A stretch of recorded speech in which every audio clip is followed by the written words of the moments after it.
psychologists and give information to soldier that they wouldn't have given to police. Yes, but them still use brute force. Guys like it inner them.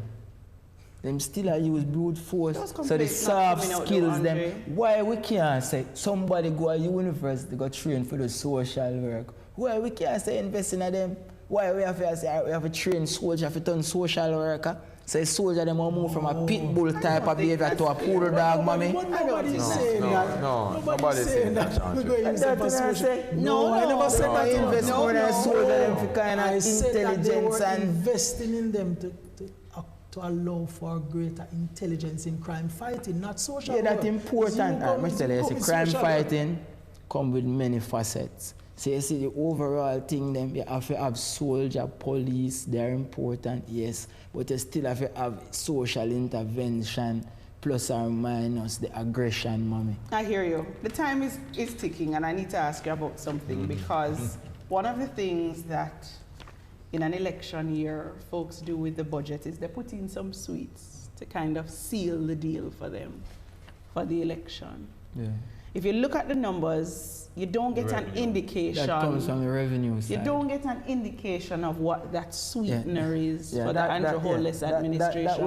That will come. We'll have to have a second discussion whenever the revenue measures are tabled, because that is normally where the sweets are distributed. You know, it would be like, for example, Christmas Eve and Christmas Day.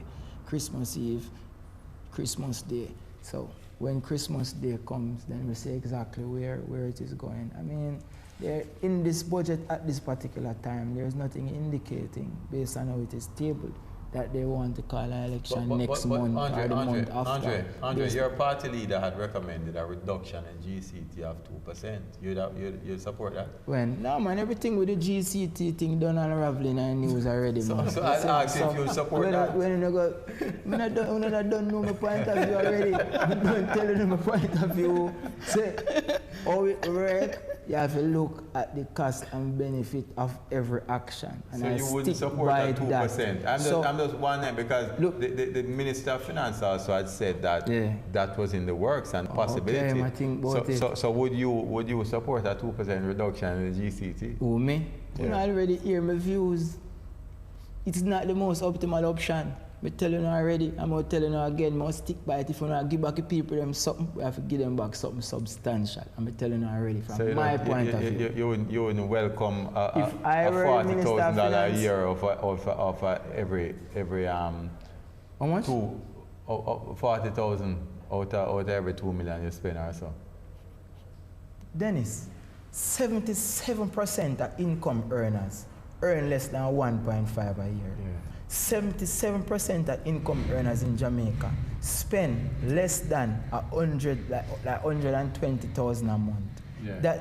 That savings where you talk about are like 2,500 a month. And you do not think that a poor person, 120,000 I spend a month, you're not a poor person. A poor person go spend 10,000, you must save $200. So you don't think that a man who have only 10,000 a month to spend would welcome $200? Magna can give him back that, brother. So you don't believe Magna can give him back that. You don't believe Magna can give him back that. The budget debate is as exciting as our show was today. Magna can give him back that, brother. But hold on. I give you the final word. We have to close. I give you the final word. But I have the final word, but go ahead. No, but because I want to ask this question. This is what Scale of 1 to 10. 10 being the highest. Where you put the budget? Budget not done. Now half I budget this. Where do you put it? 1 to 10. Budget not done. 1 to 10. 1 to 10. 1 to 10. Where you put it? Yeah, 6. 6. Yeah, 1 to 10. 7.5. 7.5. Time to take a break. You have the final word. Take a quick break. When we come back, more on point.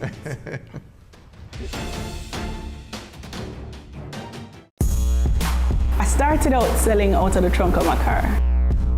If everybody think the same way, everybody going in the same line. Being an entrepreneur takes everything that you've got. Weekends? What's weekends? We work on a weekend. There are real opportunities everywhere you look. But you have to have the passion. If I do my part well, then everything is at play. We believed in ourselves and our families believed in us. Being convinced of this great opportunity, why we are all here doing what we're doing now.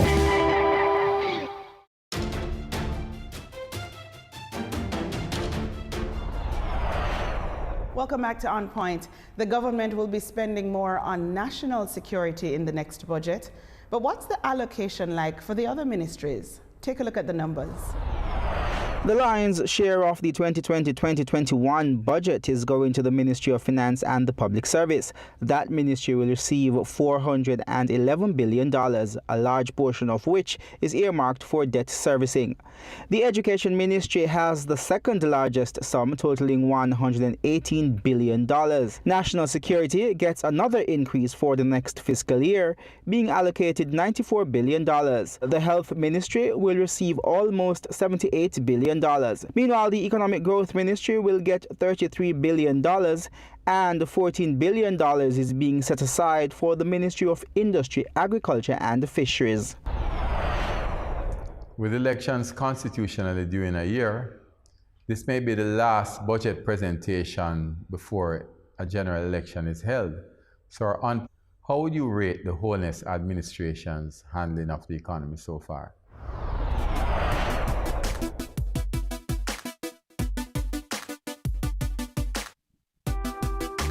I give him 75% out of 100 because I see changes. I say a lot of youth are going to work now, so that means some form of economical thing that are going on.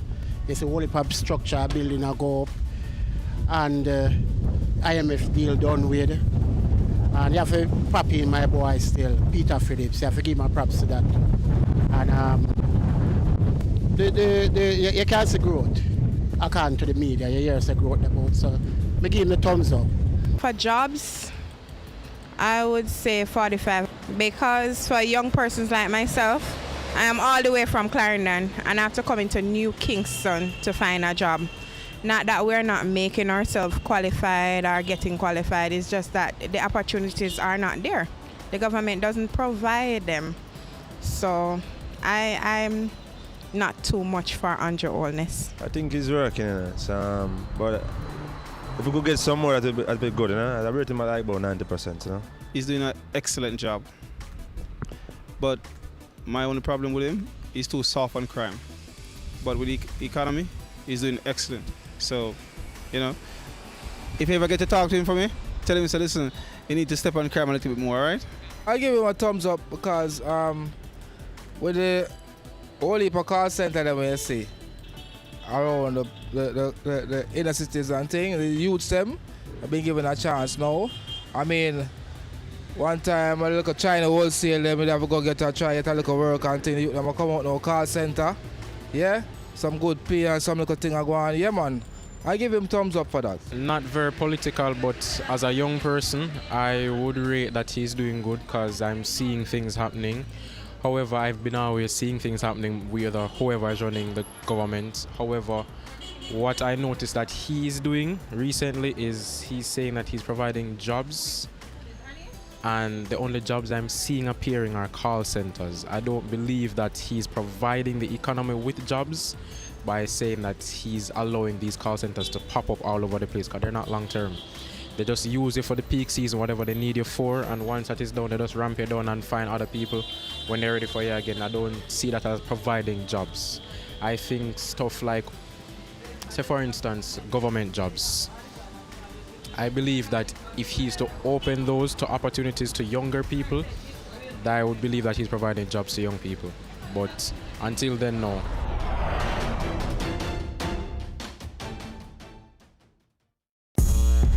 I started out selling out of the trunk of my car.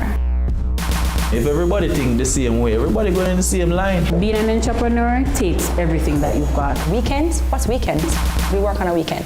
There are real opportunities everywhere you look. But you have to have the passion. If I do my part well, then everything is at play. We believed in ourselves and our families believed in us. Being convinced of this great opportunity, why we are all here doing what we're doing now.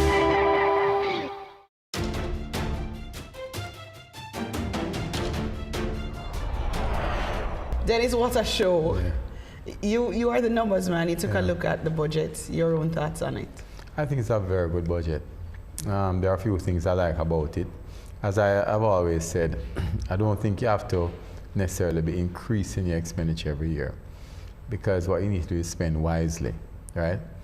I like the fact that there's a definite effort to constrain the expenditure. It has shown in the revenue numbers, because you're not really expecting anything new coming this year, right? There's no shortfall on the budget. I like the fact also that they're projecting out. You know, they're projecting up to 2025 or 2024, which is something you want. So the budget debates, the lesser budget debates that are going to come after now are going to be even more important, because you have to be talking more about strategy at the ministerial level, right? So I think it's a very good budget. You know, I mean, as I said at the start of the conversation, this time we will have budgets now that people don't even pay attention to, which is a good thing. Yeah. It's not like first time that a budget coming up and you start take your pressure tablet from 2 months before, because you don't know what's happening. You know, so I think it's a very good budget. I think that there are some things that need to happen, but it's outside of the budget to get the growth. There are some particularly, yes, for sure. You know, the labor market reform that needs to happen. You know, the law and order issues, those things are outside of the budget. Speculations always, well, particularly for this budget, there were speculations around for income tax, personal income tax, whether or not they were going to do away with that. For the GCT, whether or not that was going to be touched upwards or downwards.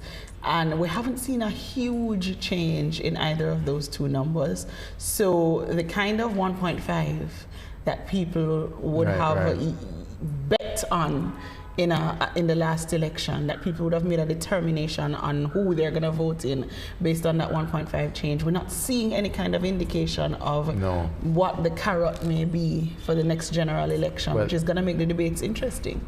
I mean, I think that they could possibly be looking at a reduction, a small reduction maybe in taxes somehow, maybe an increase in the threshold, or maybe even to stump the suggestion by Phillips, a decrease in the GCT rate. Because I think something is coming, because this is a year that you have to show people that you have something to give them back. Yeah. It's election year. I mean, people, it might not be gone till February 2020, but the fact is that there's no budget before that. Yeah. You know, so they're going to give some back. It's going to be interesting to see. What's for sure, though, is Jamaica is in a good place in terms of the numbers. We're in a good place in terms of managing fiscal responsibility, and it's something that we look forward to continuing. On that note, folks, we've got to say a big thank you to everybody who made the show possible. Thanks to the very hardworking crew behind those cameras. Thanks also to you, our viewers, for tuning in week after week. I'm Patria K. Charles. And I'm Dennis Chung. Until next week.